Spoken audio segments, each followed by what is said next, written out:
Hi friends आज के आमी निये चले एसेछि आलू पोस्तोर मिनी ब्लग। कड़ाईते सर्षेर तेल फोड़न दिए कालो जिरे तेजपाता फोड़न दिए जदिओ आज के आमार काछे कालो जिरे छिलो ना बोले शुधु तेजपाता दिएछि। तारपरे डुमो डुमो करे केटे राखा आलू टमेटो दिए नुन दिए नाड़िए चाड़िए तार ओपरे जस्ट हलुद गुड़ो जिरे गुड़ो काश्मीरी रेड चिली पाउडार गुड़ो दिए ढेके रेखेछिलाम 5 मिनिट। तारपरे 5 मिनिट पर खुले दिए दिलाम काँचा केटे राखा झिंगे, कारण झिंगे ছাড়া आलू पोस्त खेते आमार भालो लागे ना।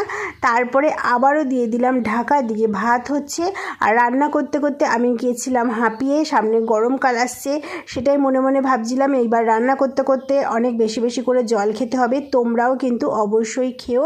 এদিকে আমার কিন্তু আলু পোস্ত রেডি। কালারটা দেখতে আমার খুব একটা ভালো লাগছিল না বলে আর একটু কাশ্মীরি লঙ্কার গুঁড়ো দিয়ে নাড়িয়ে চাড়িয়ে নামিয়ে দিলাম। তোমাদের ভালো লাগলে লাইক করো, সাথে থাকো আর চ্যানেলটা সাবস্ক্রাইব করো।